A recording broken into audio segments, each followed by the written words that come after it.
네, 김대중 전 대통령의 부인 이희호 여사가 3박 4일간의 북한 방문 일정을 마치고 그제 돌아왔습니다. 이 여사는 김정은 국방위원회 제1위원장의 초청으로 북한을 방문했지만 끝내 김정은과의 면담은 이루어지지 않았습니다. 이 때문에 북한의 홀대 논란과 함께 남북 관계가 더 경색된 것이라는 전망이 나오고 있습니다. 또 북한의 속내가 무엇인지도 궁금한데요. 살펴보겠습니다. 자, 김주환 기자.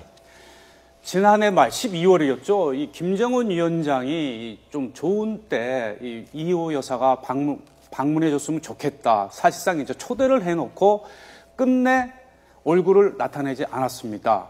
왜 그랬을까요? 일단 기본적으로 할머니 뻘 되는 분입니다. 할머니 뻘이고 손자 뻘 되는 사람인데 우리가 가겠다라고 한 거 본인이 자기 아버지인 김정일 위원장 장례식 때 와줬기 때문에 그 답례에서 초청을 해놨거든요. 초청을 해놓은 사람을 할머니 뻘 인사를 그리고 대통령 영부인까지 지낸 분을 초청해놓고 굉장히 홀대된 건 사실이죠. 그리고 본인도 안 나타나고 그러니까 나중에 기회 되면 말씀드리겠지만 대남비서인 김양건이라는 장관급 인사조차도 안 나타나고 이런 부분이 있었는데 이런 논란이 굉장히 지금 어떤 정부 탓이다 누구 탓이다라고 하는데 기본적으로 논란의 구도가 북한이 무례를 저지른 거거든요. 그런데 마치 이걸 정부 탓이냐 네 탓이냐 우리 남한 내에서 서로 내 탓이다라고 하는 거는 좀 유감스럽다고 봐야죠. 그러면 정부의 어떤 지원 측면에서 보면 충분했다고 보시나요? 뭐 오늘 아침에 보니까 한쪽은 속이 좁고 한쪽은 결례였다 이렇게 표현한 것도 그런 있었는데. 측면이 좀 네. 정부가 좀 오해 살만한 부분이 있었습니다. 8월 5일 날 오후에 출발을 했는데 오전에 출발을 했죠. 8월 5일 날 오후에 경원선 착공식이 철원에서 있었어요. 예. 그런데 이 경원선이 개통된 게 우리가 한국전쟁 이전에 개통된 것이 9월 6일이라고 합니다. 그러면 8월 6일이라고 하는데 하루만 더 미뤄서 하면은 여러 가지 모양새가 좋은데 당일날 한 거에 대해서 이 부분에 대해서도 사실 결과론적으로 좀 물타기 한 게 아니냐 이런 지적들이 없잖아 있죠. 이희호 여사의 이제 북한 방문은 인도적인 어떤 개인 차원에서의 이제 북한 방문이다. 그리고 어떠한 이 공식적인 임무도 부여받지 않았다. 이렇게 이제 또 김대중 아시아 평화재단 측에서도 이제 강조를 하고 있습니다. 아무래도 좀 부담스러운 측면이 있기 때문에 이제 그런 것도 아닐까 이제 생각이 드는데 사실 그 5일날 방문을 앞두고 지난 3일 홍영표 통일부 장관이 직접 이희호 여사를 찾아가기까지 하지 않았습니까? 그래서 뭔가 좀 남북 간의 그 대화의 어떤 하나의 어떤 계기로 이 방문이 이루어지지 않을까 그런 기대가 있었어요, 사실.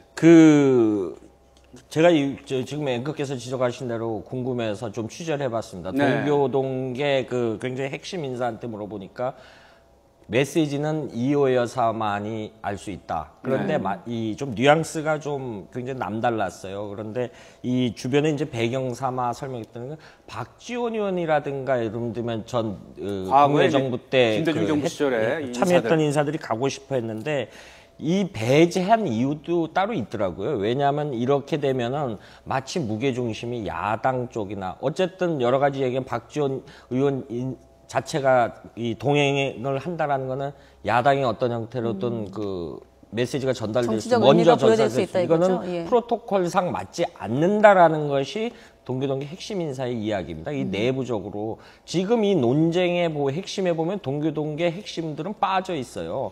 본인과 옆에 주변 인사들이 이런 논쟁을 막 자꾸 불러일으키는 측면이 있는데 그리고 홍영표 장관이 가끔 박근혜 대통령도 그 전날 이희호 여사한테 전화를 하지 않았습니까? 잘 다녀오시라고. 네. 그리고 추가로 말씀드리면은 김정은 제1비서 입장에서 봤을 때는 정부 측 인사가 아니지 않습니까? 그리고 이른바 정부 측 인사가 아닌 사람한테 자기의 메시지를 전달하는 것도 자기 내부적으로도 권위의 문제가 있고 북측 내부에도. 과거에 이 남북 간의 공식적인 대화 채널이 꽉 막혀 있을 때는 이러한 어떤 비공식적인 인도적인 차원에서 했던 대화가 실마리가 되기도 했었거든요. 네. 자, 앞으로 지금 남북 관계는 거의 뭐 얼어붙어 있는데 우리 최 변호사께서는 어떤 식으로 좀 실마리가 풀렸으면 좋겠습니까? 정말 한마디로 모든 것을 할 때는 지렛대가 필요한 상태 아닙니까? 지금 교착 상태인데 참 어떻게 보면 이번이 굉장히 좋은 기회였는데 그 남한이건 북한이건 무위로 돌아갔다는 점에서 상당히 개인적으로 개인적으로는 안타깝게 생각을 합니다. 그렇기 때문에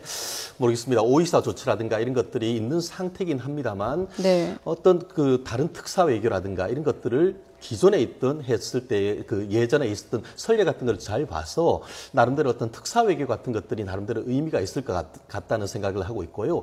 아까 지금 같은 경우에 아까도 얘기했습니다만 뭐 그 중국의 전승기념 그런 거에 남북 간이 같이 참석할 가능성은 없겠지만 그와 같은 어떤 국내뿐만 아니고 그 우리나라 이외에서의 어떤 그런 만남을 통해 가지고 하는 나름대로의 어떤 그런 돌파구를 만들어야 될 그럴 가능성은 상당히 여전히 남아 있지 않을까 싶습니다. 네. 네. 이번 또 방북을 통해서 평양 모습도 좀 볼 수 있었던 것 같습니다. 김주환 기자께 여쭤보면 가장 크게 달라진 점은 어떤 건가요? 뭐 듣기로는 좀 활기차고 밝아졌다 평양이 이런 게 대체적인 분위기던데요. 그 지금 인상 깊었던 모란봉 구역에 있는 개선문 위에 있는 식당인데 평남면역에 이제 냉면 먹으려고 이제 줄 서고 있는 게 이렇게 개인적으로 저도 가본 그 식당에서 냉면을 먹어본 적이 있는데 평양냉면은 평양도 줄을 서는군요. 그렇죠. 여기서도 줄 서잖아요. 그런데 이제 저 2층 보니까 택시가 좀 눈에 띄었고요. 저 매대를 우리로 말하면 가판데 지금 네. 이제 근데 관건은 이제 뭐 활기찬 거는 그 전부터 했었는데 이제 좀 아쉬웠던 거는 밤 모습을 좀 봤으면은 이게 북한의 경제 바로미터는 전기가 몇 시간 들어오냐 이거 기준점이 하나거든요. 근데 네. 저녁 모습이 좀 없어서 좀 아쉬움이 있었습니다. 네. 이유 여사의 이 더운 날씨에 94살이라는 이 고령에도 불구하고 이 북한을 방문했지만 이 김정은 위원장 초대를 해놓고 만나주지도 않았습니다. 당연히 이 결례이고 이 홀대 논란이 나올 수밖에 없습니다.